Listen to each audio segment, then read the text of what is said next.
Olá, sejam bem-vindos a mais um episódio do podcast Eleições 2026. Esse que é um espaço democrático onde a gente convida pré-candidatos a deputado federal e estadual aqui da nossa região. No episódio de hoje nós vamos conversar com Rosana Vale, ela que já é deputada federal e tenta sua reeleição. Rosana, seja muito bem-vinda ao nosso episódio. Eu que agradeço, Geilton, a oportunidade de falar aqui sobre candidaturas, pré-candidaturas, sobre a política. E Rosana, quem é Rosana Vale, para quem ainda não te conhece? Eu sou uma menina de um conjunto habitacional lá do BNH, do bairro da Aparecida, em Santos, que teve uma trajetória de vida bacana, que batalhou por tantas conquistas ao longo da vida. Eu sou a jornalista que as pessoas viram na casa delas entrar por 25 anos, contando as histórias da nossa região, da nossa gente. Apresentadora depois do programa Rota do Sol por 18 anos. Eu sou a mãe do Bernardo e do Henrico. Sou a esposa do Gerson, meu marido é engenheiro. Sou a mãe da Lola, minha cachorra. E hoje sou parlamentar, trabalhando pela minha região com muito orgulho, defendendo o que eu acredito, me posicionando sempre. As pessoas me conhecem e quem me conhece sabe dos meus valores, da minha história e deposita confiança em mim. Eu sou muito grata por representar todos nós. A senhora construiu uma carreira muito consolidada, né, no jornalismo. O que motivou essa virada de chave, mudar para a política? Até hoje eu me pergunto, sabe, Geilton, o que aconteceu? Porque eu sempre fui apaixonada pelo jornalismo. Minha vida foi fazer reportagens, contar histórias, falar com as pessoas. E foi com muito sacrifício que eu construí essa minha história com credibilidade. Eu fui primeiro, antes de ser jornalista, fui professora. E com o salário de professora que eu paguei minha faculdade. Agora, em 2018, eu já estava consolidada com a minha carreira, publiquei 2 livros, era professora universitária de turismo, de jornalismo também. Mas me deu uma inquietação, era um momento de muita mudança no cenário político. E eu comecei a questionar sobre o meu futuro. Eu já tinha me realizado profissionalmente, eu não queria me aposentar como jornalista e depois só contar as histórias para os meus filhos, das aventuras que eu tive, que foram muitas. Viajei para mais de 30 países, nunca imaginei que eu já estaria na muralha da China, estaria na Antártica, enfim. Eu quis algo mais, eu falei, olha, de tudo que eu adquiri de conhecimento da minha região, eu também não me sinto representada pelos políticos. E curioso é que até então eu nunca tinha falado de política, nunca tinha me envolvido com partido, com nada. Eu dava um passo para trás quando as pessoas falavam assim, hoje você vai fazer uma entrada ao vivo com o prefeito de tal cidade. Eu falava, não gostava, porque eu não me sentia representada. Aí eu falei, olha, eu vou para a política, porque eu posso fazer muito pela minha região. Quem é que conhece tão bem a minha região como eu, assim, dessa área política? Porque as pessoas, normalmente, os políticos, conhecem mais de uma determinada cidade. Eu transitei por todas as cidades, pelo Vale do Ribeira. Eu falei, tenho um conhecimento geral da minha região, posso levar isso para Brasília, ninguém vai precisar falar para mim quais são as necessidades da minha região, porque eu sei. Eu fazia reportagens dia e noite. Aqui em Bertioga, quantas vezes eu não estive nos rios, Jaguareguava, contando histórias do forte, mostrando a comida, mostrando a nossa gente caiçara mesmo. Aí eu falei, eu vou. Meu marido se assustou, falou, tá louca? Não, as pessoas gostam muito de você. Você vai para a política, as pessoas não vão gostar mais de você. Você sabe o que é esse ambiente? Você não entende de política. Realmente, eu não entendia de política, mas eu sempre entendi de gente. Então, eu levei esse meu idealismo, concorri a uma eleição, as pessoas não acreditavam que eu fosse ganhar da política, as pessoas... a população acreditava, tanto que me elegeu, mas as pessoas da política falaram, ela vai ter uns 50 mil votos, que é muito, mas ela não tem apoio de prefeito, ela não tem apoio de vereadores, ela não tem grupo político, ela não foi nem candidata a vereadora, ela não vai ganhar. Mas eu fiz uma campanha boca a boca, falando e convencendo, as pessoas, não prometi nada, falei do que eu estava disposta a fazer, fui eleita, para surpresa do meio político, em 2018, com 106.100 votos. Foi, assim, uma grande surpresa. E depois, a narrativa passou a ser assim, ela vai ser de um mandato só, porque não entende de política, sabe lá o que vai fazer em Brasília? E eu convivi com isso, mas eu fui firme, e eu trabalhei tanto, Geilton, para honrar a confiança das pessoas. Todos os dias eu orava e falava, Deus, meus filhos vão continuar tendo muito orgulho de mim. Eu vou trabalhar para a minha região. O jornalismo me fazia ser uma mulher realizada porque eu mostrava o que estava errado e se no dia seguinte consertava, por exemplo, consertava um buraco na rua, eu já, olha que bacana meu trabalho. E assim eu levei esse ímpeto, essa determinação para a política. Eu falei, estou ali para resolver problemas. E fui resolvendo. Todos os problemas que eu abraçava, eu ia até o fim. Dificuldades eu enfrentei muitas, frustrações também. Chegava a ficar reivindicando recursos, 3, 4 horas esperando para ser atendida no ministério. Não foi fácil.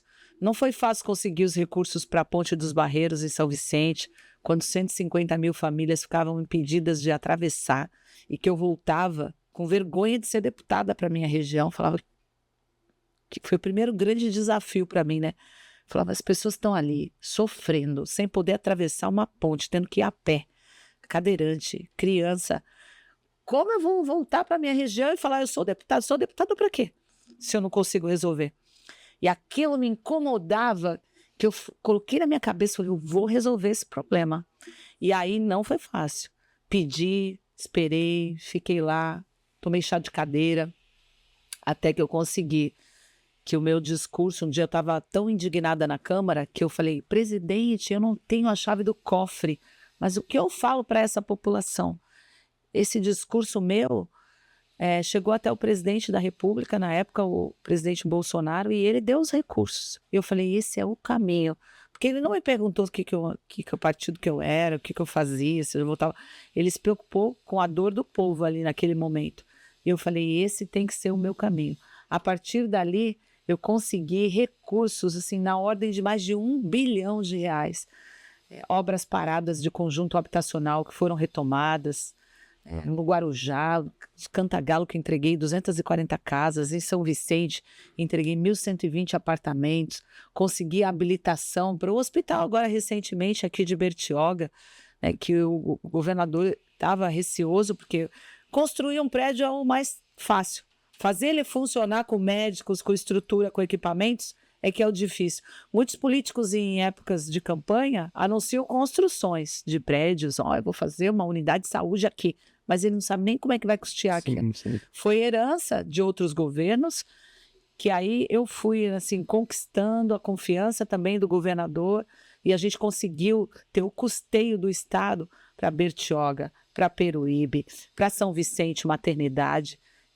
Conseguimos ampliar as nossas ações nas entidades também, porque parece um pouco recurso para uma entidade, mas é muito ali naquele local. Então, para as APAES, para os camps, para os centros de treinamento, e assim eu fui fazendo, e esse trabalho me dá muito orgulho, porque eu estou representando a população. E de todas essas realizações que a senhora citou, nesses 2 mandatos, quais a senhora considera os mais importantes aqui para a Baixada Santista, principalmente? Foram várias frentes importantes. A Ponte dos Barreiros foi significativa, a reforma. Depois, nós conseguimos a habilitação para o aeroporto do Guarujá funcionar. Tá, a obra concluída, a pista foi recapeada. Isso também foi um grande desafio para mim. Era muita burocracia, muitas reuniões de assim, porta fechada para a gente, mas a gente conseguiu. Agora estou esperando ali o estudo que Guarujá precisa fazer para que tenha, porque a pista está pronta, eu consegui os recursos, eu consegui inaugurar a pista e agora precisa só da autorização, da homologação do aeroporto. Então esse também foi um grande recurso. Um centro de treinamento para os portuários ali na Capitania dos Portos, onde eu vou ali já em formaturas, vejo as pessoas chorando ali que se formaram. Também foi um grande avanço. conjunto habitacional, porque eu nasci num conjunto habitacional, minha mãe foi sorteada na casa própria junto com meu pai, e hoje eu consigo entregar e saber o trabalho. As pessoas veem as conquistas, mas não sabem muitas vezes o que deu de trabalho para chegar nisso. Cantagalo do Guarujá também, recursos para a saúde, habilitação desses hospitais, uma incontável lista de ações que a gente conseguiu realizar. É a minha obrigação, eu sei. Mas também eu sei que quando eu ando na rua, as pessoas reconhecem. Esse é o trabalho de um deputado. E, Rosana, por que mais um mandato? A tentativa de mais um mandato? Por quê? Porque eu sinto que eu estou fazendo a diferença. Não é fácil. Algumas vezes eu já pensei em desistir lá, porque a gente se frustra, é um ambiente pesado, um ambiente hostil para as mulheres, mas o bem que a gente consegue fazer é muito maior e é o que vale a pena. Então, enquanto eu acreditar que é uma missão minha, né, representar a população, e a população quiser, eu vou representar. Então, a gente tem um grande trabalho ainda para ser feito, tem muitas obras em andamento, tem muitas situações que eu quero mudar, eu quero deixar um legado. Eu estou construindo aos poucos esse legado. Um dia, quando eu sair da política, eu quero que a população me reconheça nas ruas como uma mulher forte, determinada, transparente, que fez diferença. A senhora citou o aeroporto, né? Além disso, tem o túnel Santos-Guarujá vindo Sim. aí. Como aproveitar esse cenário para geração de empregos e também a capacitação para a região? Essas obras estruturantes da nossa região, elas são fundamentais para que a gente traga desenvolvimento, e o desenvolvimento traz emprego. Então, no túnel, eu estou acompanhando passo a passo também. No meu 3º dia de mandato, lá em 2019, eu já falava dessa obra para o governador, que na época era ministro da infraestrutura. E eu lembro que ele brincou comigo e falou: deputada, é metade do orçamento do ministério inteiro. Mas a gente estava ali vencendo etapa por etapa. Trocou o governo, esse governo não quis incluir isso na desestatização do porto, mas o governador sabe da necessidade dessa obra, já contratou aí a empresa, vai ser uma parceria com o governo do estado e o governo federal. Eu vou acompanhar, porque mais de 80% vão ser custeados pelo estado, ao lado do governador Tarcísio. Eu vou acompanhar. Estive no leilão, lá bati o martelo, e é uma obra que demora, né? Tem uma previsão aí de 7 anos para ser concluída, mas ela vai fazer diferença. Um dia eu vou passar nesse túnel imerso e vou saber que tem um pouco da minha história e do meu trabalho naquelas paredes ali que eu já imagino, do túnel, e as pessoas tendo mobilidade na nossa região, tendo mais empregos, mais geração de renda e mais oportunidades. A senhora também trabalha muito em prol às mulheres, né? Sim. Nesse novo mandato, quais pautas a senhora pretende trabalhar? Eu já tive uma grande conquista nesse mandato, que foi a aprovação de um projeto de lei que trata da saúde da mulher. O SUS, ele considerava que os exames de mamografia deveriam ser obrigatórios para as mulheres e fazia a indicação a partir dos 50 anos e só de 2 em 2 anos. Terrível, porque as mulheres, na sua maioria, os diagnósticos de câncer no seio são feitos entre mulheres de 40 e 50 anos. Então, tinha uma lacuna para ser resolvida e ser preenchida. Então, nós batalhamos, eu sou autora desse projeto, e a gente conseguiu aprovar esse projeto para que as mamografias sejam pedidas. Hoje, uma mulher pode ir numa unidade de saúde e exigir, depois dos 40 anos, que o médico peça o exame, o encaminhamento para essa mamografia de todos os anos. E isso, para mim, tem um significado muito grande, porque minha mãe faleceu do câncer no seio. E minha mãe faleceu muito jovem. Na época, ela não tinha acesso a todos esses tratamentos que existem hoje. Então, nós temos as leis, elas servem para que elas nos deem amparo para que a gente faça os nossos direitos valerem. Então, outro papel importante de um deputado é esse. Então, pelas mulheres, eu luto pelas mulheres para que elas sejam mulheres seguras, que elas entrem na política se elas quiserem, que elas ocupem espaços de poder, que elas tenham assistência. Na área da saúde também, eu estou na Comissão da Mulher, eu sou relatora do projeto que cria um protocolo para tratamento e diagnóstico precoce da endometriose, que é outra situação que Se a mulher tem endometriose, ela passa muito sofrimento, porque o SUS não está preparado, nem com médicos capacitados, que são poucos, para que haja o diagnóstico. A mulher normalmente fica anos à espera de ser diagnosticada. E não há um protocolo de atendimento. Quantas meninas hoje estão nas escolas sofrendo e até preconceito, sabe? Porque em alguns casos as pessoas falam, mas é ciclo menstrual. Não é, é endometriose. É uma doença que é incapacitante para as mulheres, que prejudica a rotina delas. Algumas não conseguem trabalhar, simplesmente elas não conseguem trabalhar nesse período. E precisa que o SUS esteja preparado para atender essas mulheres, para fazer o diagnóstico precoce, para encaminhar para cirurgias, em alguns casos, para que ela saiba que esse tratamento existe. Então, eu sou relatora desse projeto. E tantos outros, assim, citei 2 para você, com as mulheres vítimas de violência também. São dois caminhos importantes que um deputado faz em Brasília. Um é ter posicionamento nas votações, votar no que ele acredita e mostrar para as pessoas, porque aquele deputado que se esconde e a gente não sabe que ele vota. Quem me acompanha na rede social sabe, eu sou muito transparente, eu falo onde eu vou, que reunião que eu tive, o que eu votei. Isso é importante, né? Porque eu tenho que refletir os teus valores, né? Porque se você me escolheu alguém, tem que estar olhando para ver assim, será que ela representa realmente o que eu penso? Isso é um papel do deputado. É votar, criar as leis e refletir o pensamento da população que ele representa. Outro papel importante, que é isso que eu falei até agora na entrevista, é trabalhar para trazer recursos para a região dele, para quem ele representa. E assim, como eu disse, foram mais de R$1 bilhão ao longo desses anos para a minha região. Tem um pedacinho do meu trabalho em cada cidade da minha região.